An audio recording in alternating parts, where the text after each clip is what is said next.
चलिए सभी को good morning all of you. सभी को वेरी वेरी गुड मॉर्निंग सभी को। तो आज हम लोग बात करेंगे, एक महत्वपूर्ण टॉपिक है। साउथ का एक टेम्पल है जिसका नाम है जलानेश्वर मंदिर। इस मंदिर के बारे में जो है इस के बारे में बात करेंगे, जलनेश्वर मंदिर के बारे में।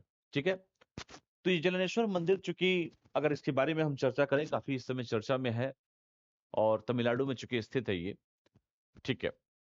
और चूंकि तमिलनाडु में स्थित है और इस मंदिर की एक विशेषता है, चूंकि यह मंदिर जो है तमिलनाडु के रानीपेट जिले में स्थित है। ठीक है। और ये जैसे कहा जाए थलाई जो है नदी के किनारे पर स्थित है, चूंकि याद रखिएगा। चूंकि इसका मूल नाम जो लिखा है ना, ये जलानस्थेश्वर मंदिर जो है, इस मंदिर में चूंकि हमने कहा कि इस मंदिर के बारे में जो मेन मेन जो चीजें हमको जानना है, चूंकि थक्कोलम के समीप जो है, जो कि रानीपेट एक जिला है, और रानीपेट जिला में जो है एक थक्कोलम है। और थकोलम के समीप जो है बेटा कोसा सथलाई नदी है। क्योंकि नाम ही इतना टेढ़ा है तो क्या कर सकते हो, नदी के तट पर स्थित है। थकुलम का मतलब होता है, का मूल नाम क्या है बेटा, थिरुवुरल है। और शैव गायकों के द्वारा, जो कि शंकर जी को मानने वाले जो शैव गायक है, उन गायकों के द्वारा जो है अपने इष्ट देव की स्तुति में गाए गए भजनों में शहर का नाम जो है, इसका नाम उठा के रख दिया गया, तिरुवरुल लिखा गया। मंदिर में चूंकि 51 शिलालेख हैं, कितना 51 शिलालेख पाए गए हैं। और इस 51 शिलालेख में जिन्हें हम क्या कहते हैं, थिर उरुल जो है शहर का उल्लेख इसमें मिलता है। इसमें पल्लव राजा के बारे में जो है, जो अपराजित के भी जो है शिलालेख इसमें शामिल है, इसके बारे में भी जो है हम इसमें देखने को मिलता है। ये मंदिर चूंकि द्रविड़ शैली की है, और शिलालेखों में मंदिरों के को दिए गए जो अनुदान, उसके बारे में चर्चा होती है। भूमि के बारे में चर्चा होती है। सोना के सभी के बारे में इसमें चर्चा होती है। मंदिर के बारे में और भी अगर मैं तारीफ करूं, तो मंदिर का चूंकि 3 मंजिला जो है, क्या है, राजा गोपुरम का निर्माण जो है 1543 में विजयनगर के राजा वीर प्रताप सदाशिव के द्वारा किराया गया था। ठीक है, कराया गया था। और ये मंदिर चूंकि द्रविड़ शैली में है। ठीक है, तो इसको याद रखिए। फिर आपके सही, जितना भी आपको मैं डेटा दे रहा हूँ काफी इंपॉर्टेंट डेटा है, और ये सारी चीजें आप सभी को जानना चाहिए। तो मेन मेन जो चीजें हैं पहले हम लोग लिख लेते हैं, ये आखिर ये मंदिर की क्या क्या चीजें हैं, कहाँ पर ये स्थित है। तो चलिए सबसे पहले हम बात करते हैं इस मंदिर के बारे में। जलानाथेश्वर मंदिर, जलानाथेश्वर मंदिर। इस मंदिर के बारे में हम क्या लिखेंगे बेटा, इस मंदिर के बारे में हम लिखेंगे, जलानाथेश्वर मंदिर के बारे में, कि यह मंदिर जो है के बारे में जो हमने कहा कि ये मंदिर कहां पर है बेटा, तो ये मंदिर तमिलनाडु के। तो लिखिए तमिलनाडु के रानीपुर जिला में, तमिलनाडु के रानीपुर, लिख लो बेटा, तमिलनाडु के रानीपुर जिले में। ठीक है। एक जगह है जिसका नाम है थक्कोलम। ठीक है, लिखो थक्कोलम, थक्कोलम, रानीपुर जिले में थक्कोलम। और थकोलम में एक जगह है, थकोलम के समीप जो है, कोस थकोलम के समीप लिख लीजिए, थकोलम के समीप एक जगह है जिसका नाम है बेटा कोसा सथलाई नदी। कोसा सतलाई नदी, कोसा सतलाई नदी। थकोलम का चूंकि मूल नाम क्या है, थिरुवरुल है। थकोलम जो है, थकोलम का जो मूल नाम थकोलम जो है, इस थकोलम का जो मूल नाम है, लिख लीजिए, थकोलम का मूल नाम क्या है। तो थकुलम का जो मूल नाम है वो क्या है, जो मूल नाम बेटा है वो थिरुउरल है। थिरुउरल, थिरुउरल है। और थिरुउरल का मतलब क्या है, ये कौन है बेटा, ये जो है शैव गायकों द्वारा अपने इष्ट देव की स्तुति में गाए गए भजनों में शहर का नाम जो है रखा गया है। थिरुउरल मतलब शैव गायकों के द्वारा,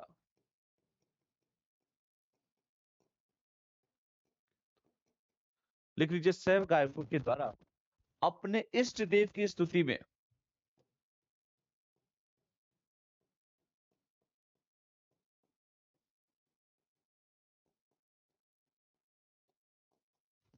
शैव गायकों के द्वारा बेटा अपने इष्ट देव की स्तुति में गाए गए भजनों में शहर का नाम, गाए मतलब गाए गए जो भजन है, गाए गए भजन, और गाए गए भजन से ही जो है इस शहर का नाम थिरुवुरल किया गया। मंदिर में टोटल कितना बेटा 51 शिलालेख पाए गए। मंदिर में कितना 51 शिलालेख है, 51 शिलालेख है।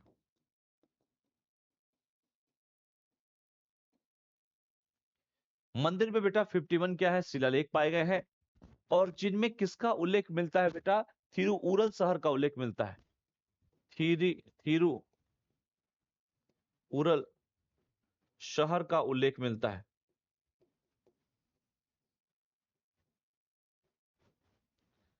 थिरुउरल शहर का बेटा क्या मिलता है, तो थिरुउरल शहर का उल्लेख मिलता है। इसमें मैंने ये भी कहा कि पल्लव राजा जो थे, पल्लव राजा अपराजित के भी शिलालेख शामिल है। इसमें जो है लिख लीजिए पल्लव राजा अपराजित के शिलालेख भी शामिल है, शिलालेख भी शामिल है। ठीक है, तो ये भी बात इसमें कर सकते हैं कि अपराजित के बेटा शिलालेख भी इसमें शामिल है। ये सारा पॉइंट आपको एक एक करके बेटा क्या करना है, तो एक एक करके सारे पॉइंट्स को आपको लिखना है।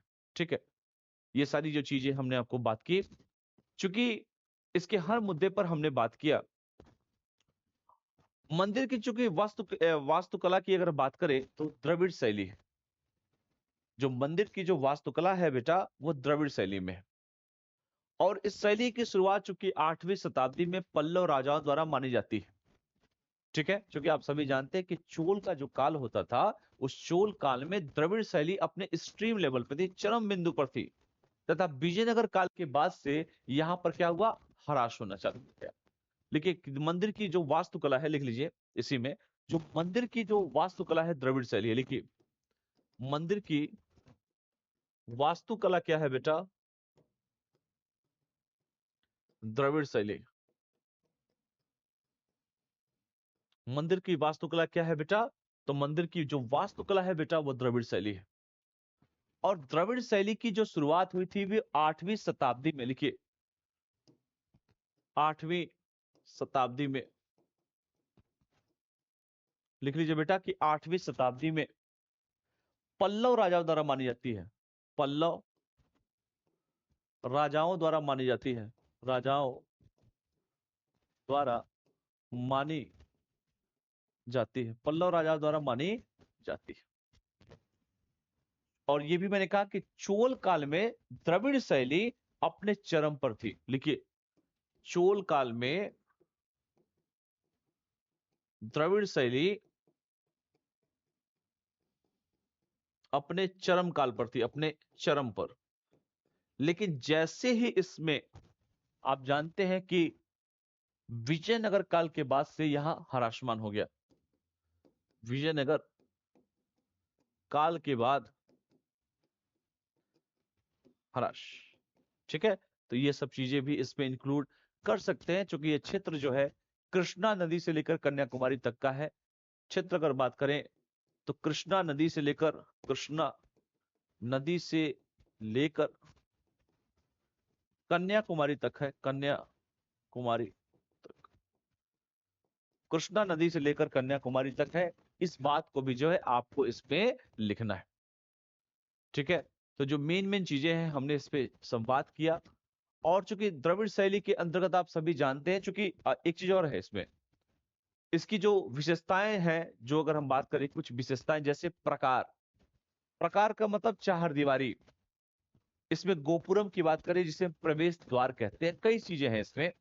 ठीक है, और यूनेस्को ने, आप जानते होंगे कि यूनेस्को की विश्व विरासत सूची में, जिसमें तंजौर का बृहदेश्वर मंदिर है, ये सभी के सभी द्रविड़ शैली के उदाहरण है। ठीक है, तो ये सब चीजें आप सभी जानते भी होंगे, तो इसको याद रखिएगा। ठीक है, तो ये पहला आपका टॉपिक था। दूसरे टॉपिक पे इसके आगे चलते हैं बेटा, operation sky shield.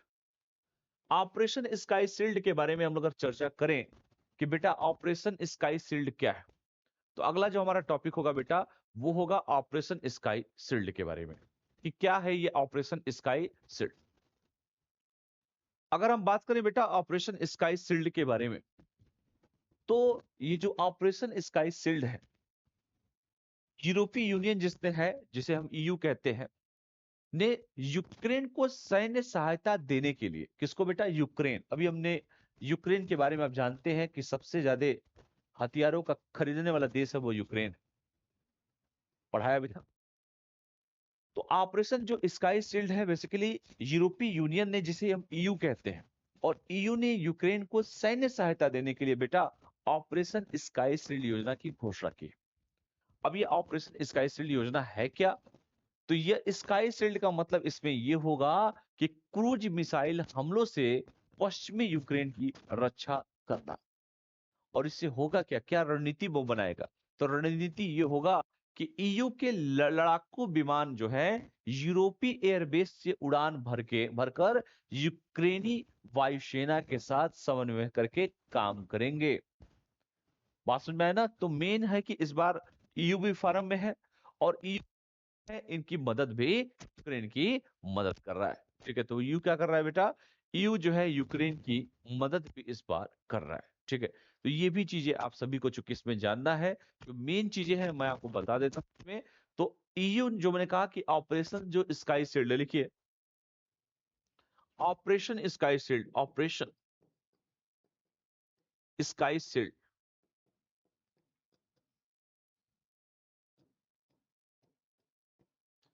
Operation sky shield में जो हमने चर्चा किया कि यूरोपीय यूनियन ने, लिखिए यूरोपीय यूनियन ने, ईयू ने क्या किया? यूक्रेन को सैन्य सहायता देने के लिए, लिखिए यूक्रेन को सैन्य सहायता देने के लिए,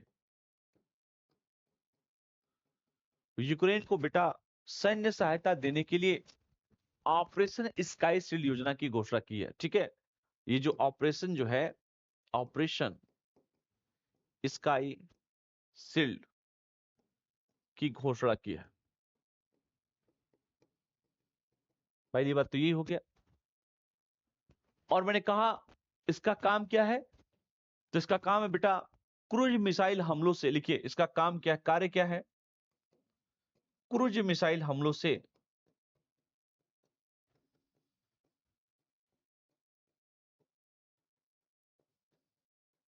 लिख लीजिए कि क्रूज मिसाइल हमलों से पश्चिमी यूक्रेन की रक्षा करना। लिखिए पश्चिमी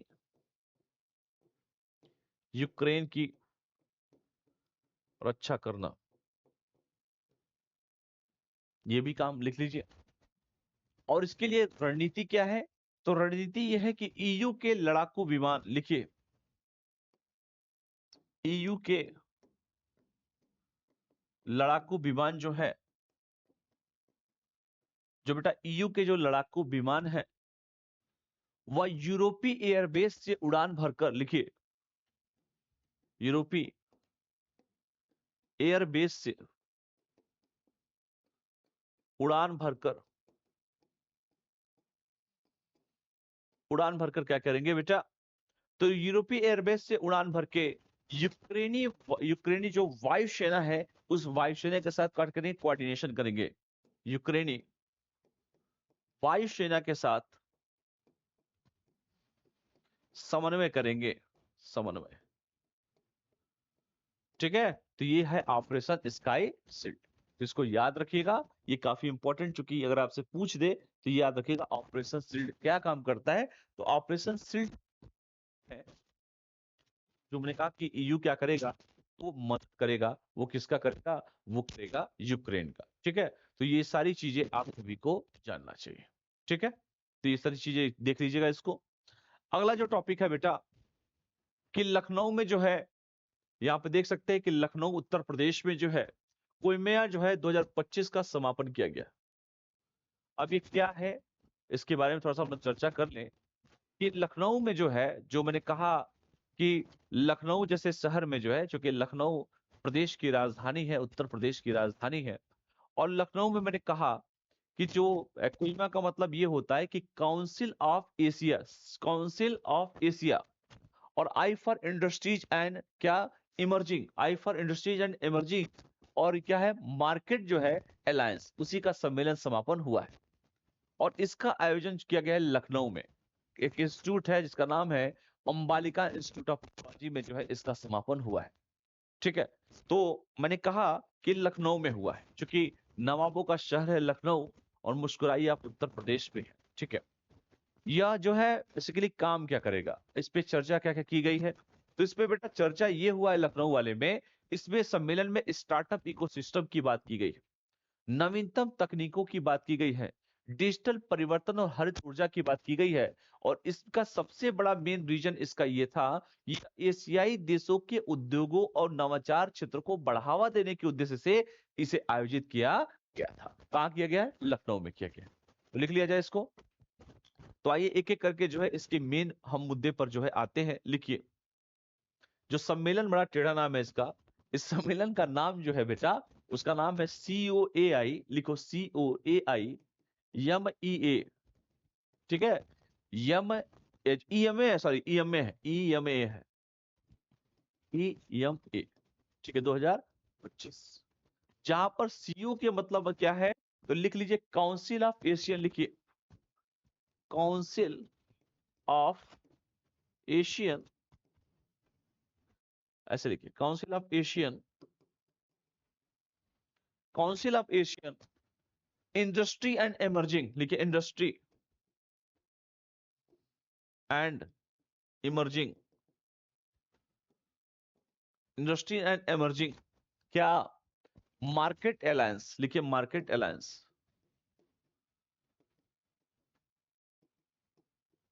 अलायंसेस। ठीक है, और ये कहां पर हुआ है बेटा, तो ये लखनऊ में हुआ है। कहां हुआ है? लखनऊ। ये कहां हुआ है बेटा, तो ये हुआ है लखनऊ में। और लखनऊ में एक इंस्टीट्यूट है, हालांकि ये नहीं पूछेगा कि लखनऊ में किस इंस्टीट्यूट में हुआ है, लेकिन अंबालिका इंस्टीट्यूट ऑफ टेक्नोलॉजी याद रखिएगा। कि इसे कहां पर समापन किया गया बेटा, अंबालिका इंस्टीट्यूट ऑफ टेक्नोलॉजी में इसका समापन किया गया। ये क्या करेगा बेटा, तो ये एशियाई देशों के, लिख लीजिए इसका काम क्या है, कार्य इसका ये है कि एशियाई देशों के लिए, लिख लीजिए एशियाई देशों के लिए क्या करेगा, तो बेटा ये एशियाई देशों के लिए अगर हम बात करें, उद्योग और नवाचार को बढ़ावा देने के लिए, देशों के, ऐसे लिखो, उद्योग और नवाचार को बढ़ावा देने के लिए, ये क्या करेगा बेटा, उद्योग और नवाचार को बढ़ावा देने के उद्देश्य से आयोजित किया गया था, देने के लिए किया गया है, इसका मेन उद्देश्य यही है। और मैंने कहा कि इसमें बहुत सारे मुद्दों पर चर्चा की गई। इसमें जो है जो इंजीनियरिंग और प्रबंधन के बारे में हम चर्चा किए, स्टार्टअप इकोसिस्टम पे चर्चा हुआ। किस पे? Startup ecosystem. लिख लीजिए स्टार्टअप इकोसिस्टम पे चर्चा हुआ। ठीक है, इसके बारे में हम लोग चर्चा कर सकते हैं। नवीनतम तकनीकी विकास पे चर्चा हुआ। लिख लीजिए नवीनतम तकनीकी विकास पे चर्चा हुआ। नवीनतम बेटा तकनीकी विकास पे भी चर्चा हुआ, इसके बारे में भी लिख सकते हैं। हरित ऊर्जा पे बात हुआ, डिजिटल परिवर्तन और हरित ऊर्जा पे बात हुआ। लिख लीजिए डिजिटल परिवर्तन पे बात हुआ और हरित ऊर्जा, लिख लीजिए, और हरित ऊर्जा, ग्रीन एनर्जी पे भी बात हुआ। ठीक है, तो ये सम्मेलन चुके हुआ, ये सम्मेलन चुके लखनऊ में हुआ। और लखनऊ के बारे में खैर आप सभी जानते हैं कि लखनऊ क्या है बेटा, तो लखनऊ नवाबों का शहर है। ठीक है, का शहर है। इसका उद्देश्य क्या है, क्योंकि ये जो है COAI में जो है, ये क्या है बेटा, यह एक क्षेत्रीय संगठन है। अगर आपसे कोई पूछे कि ये क्या है, तो यह एक क्षेत्र, लिख लीजिए कि यह एक क्षेत्रीय संगठन है। यह एक क्या है बेटा, क्षेत्रीय संगठन है, क्षेत्रीय संगठन है। और क्या करता है ये क्षेत्रीय संगठन है, कुछ तो करेगा। तो ये क्या करता है बेटा, एशियाई देशों के उद्योगों और उभरते बाजार के बीच, लिखिए यह एशियाई देशों के उद्योगों, एशियाई देशों के उद्योगों और उभरते बाजारों के बीच, और उभरते बाजारों के बीच क्या करेगा ये? सहयोग को बढ़ावा देने के लिए कार्य करता है। लिखिए, सहयोग को बढ़ावा देने के लिए कार्य करता है।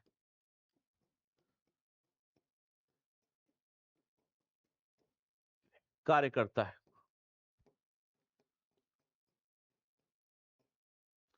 सहयोग को बढ़ावा देने के लिए बेटा ये कार्य करता है, और इसका उद्देश्य क्या है? तो इसका उद्देश्य लिख लीजिए। उद्देश्य क्या क्या लिखेंगे उद्देश्य इसका? पहला, इनोवेशन को बढ़ावा देना, यानी कि नवाचार को बढ़ावा देना। लिखिए, पहला उद्देश्य है नवाचार। नवाचार को बेटा बढ़ावा देना। दूसरा लिखिए, क्या लिखेंगे? हरित प्रौद्योगिकी को अपनाने पर बल। लिखिए, ग्रीन टेक्नोलॉजी, यानी कि हरित प्रौद्योगिकी को अपनाने पर बल।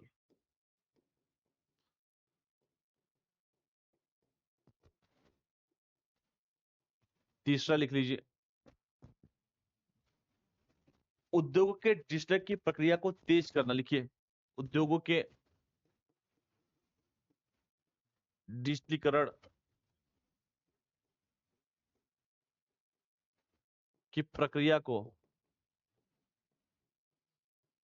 तेज करना। ये भी लिख सकते हैं। और सबसे इंपॉर्टेंट है बेटा कि एशियाई देशों के बीच व्यापारिक संबंधों को मजबूत बनाना। जो चौथा पॉइंट है, एशियाई देशों के बीच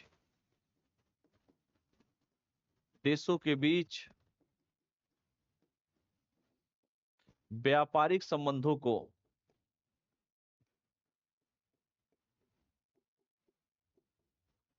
मजबूत बनाना। ठीक है, तो एशियाई देशों के बीच क्या करना है बेटा?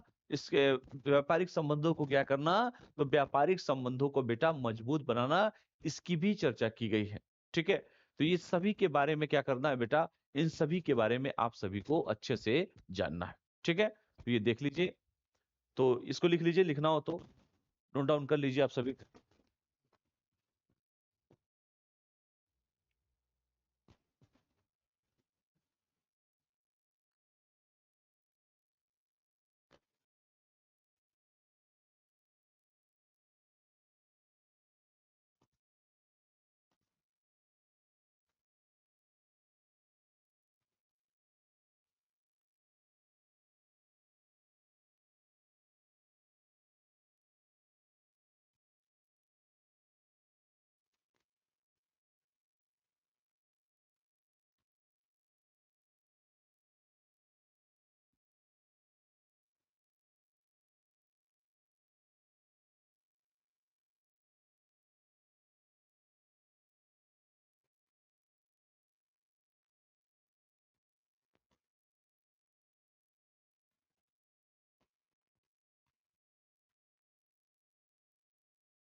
ठीक है,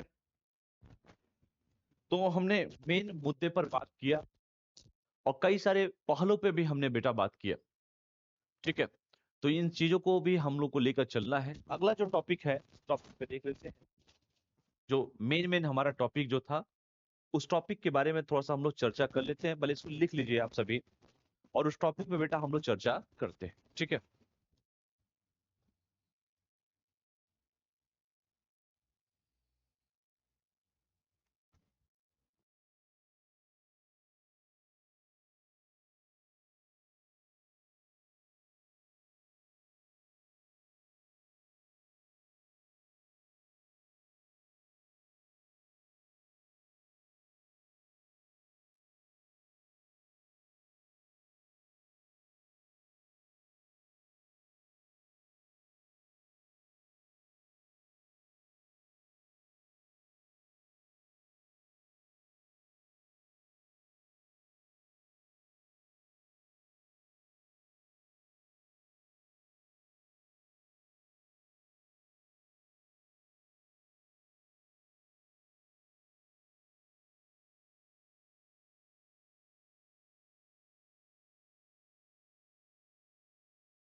सभी लोग लिख लीजिए, तैयार हो जा रहा हूँ।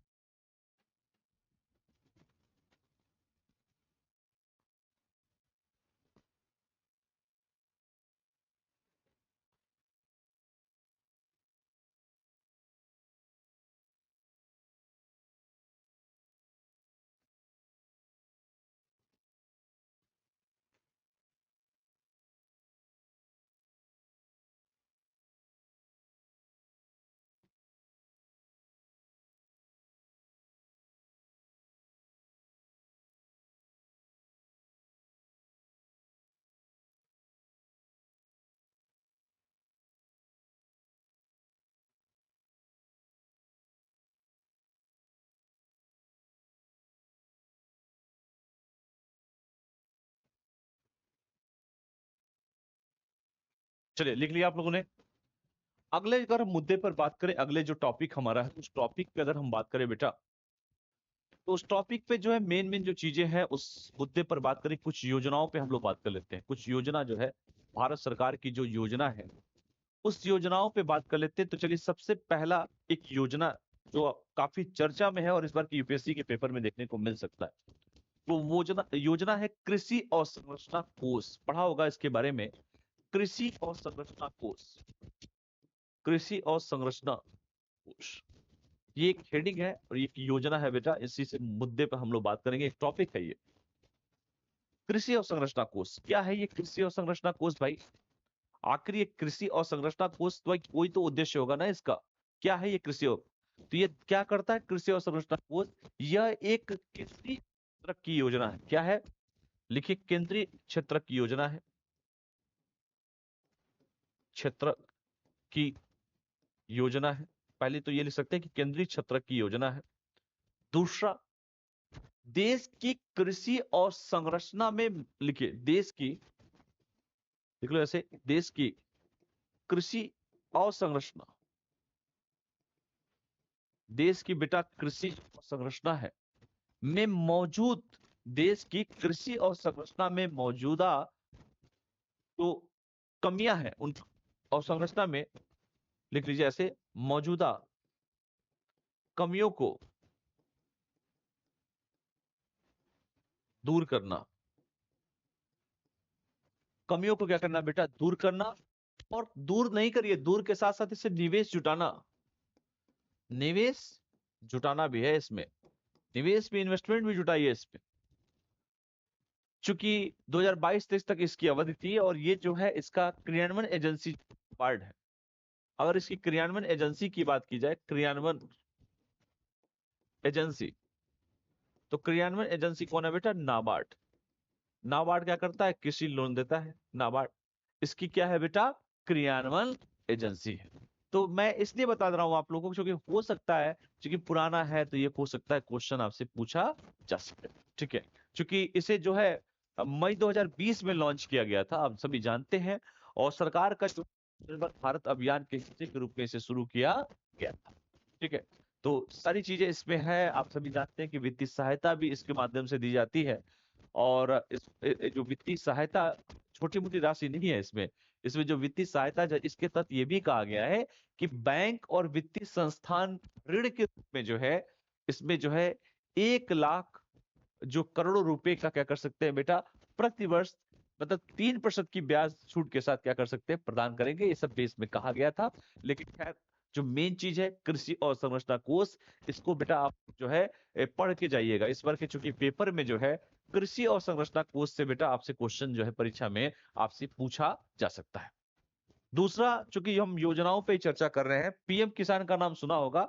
एक और बता रहा हूं मैं आप सभी को, चूंकि पुराने ये सब है और लेकिन मैं सिर्फ रिकॉल करा रहा हूं, आप सभी जानते हैं। प्रधानमंत्री किसान सम्मान निधि योजना, लिखिए प्रधानमंत्री किसान, ये अगला बता रहा हूं, सम्मान निधि योजना।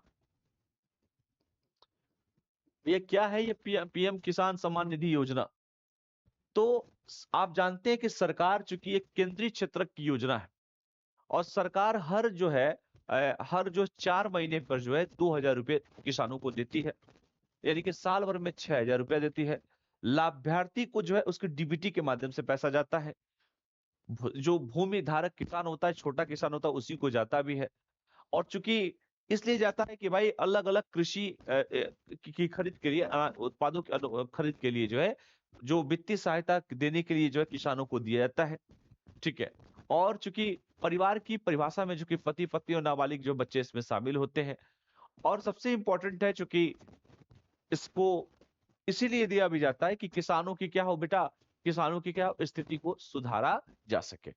ठीक है, तो याद रखिएगा जो मेन है, चूंकि किसान क्या है बेचारा? बिचौलियों के चक्कर में पड़ा रहता है, और बिचौलियों के चक्कर में जब पड़ा रहता है तो जाहिर सी बात है क्या होता है बेटा?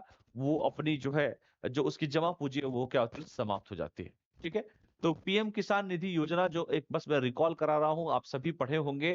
तो ये अगर कोई कहे कि क्या है, तो कह सकते हैं सर, प्रत्येक 4 वर्ष में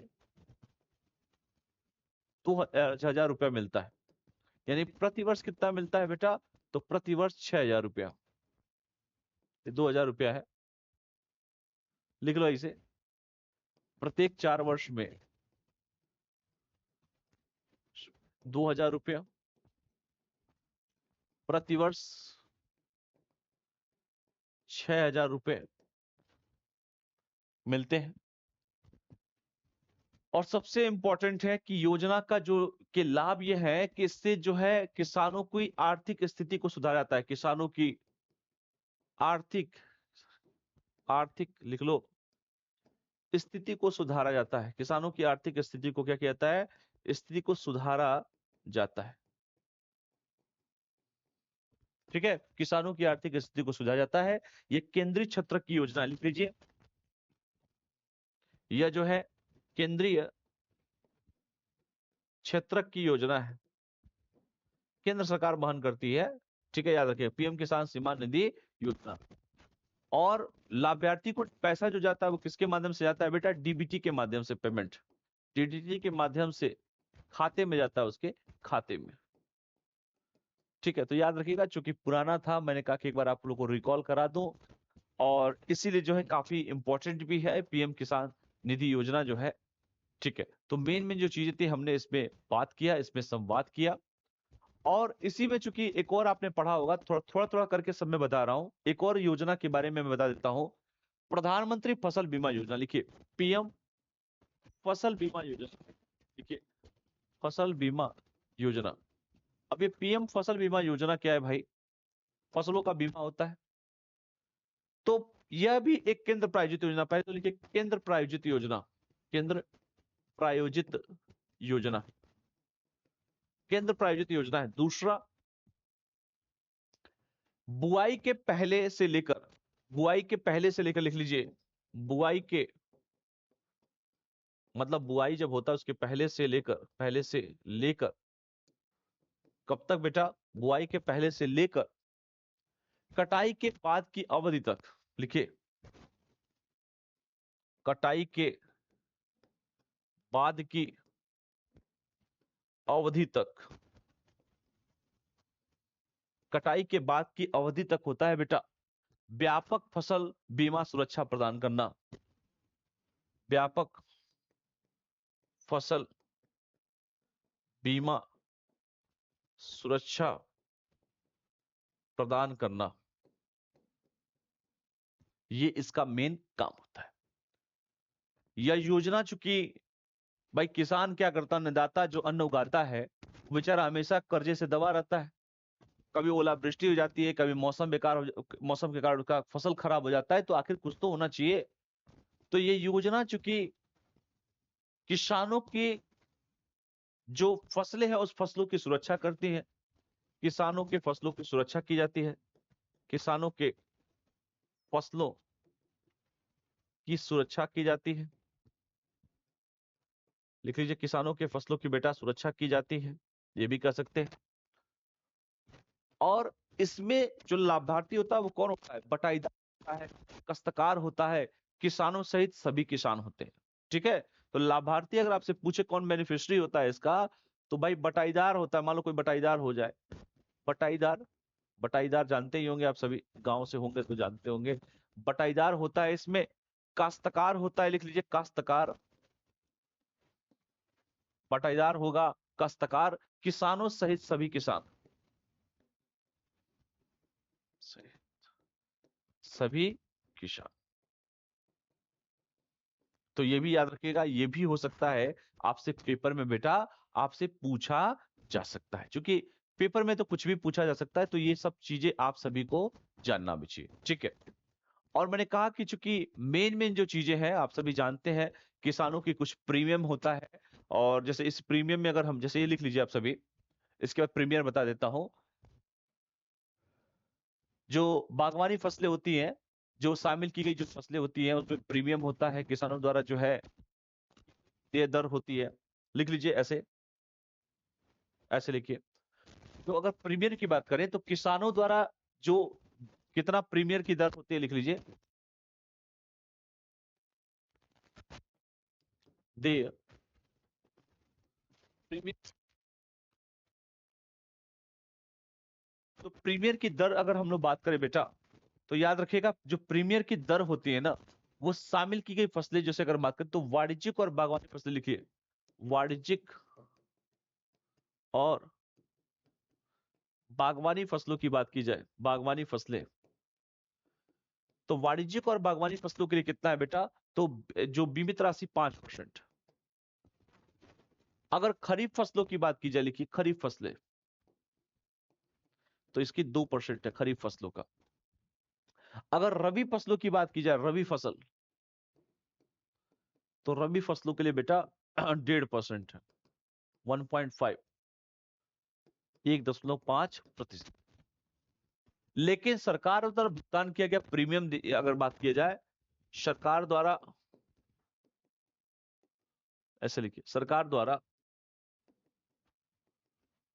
भुगतान किया गया प्रीमियम,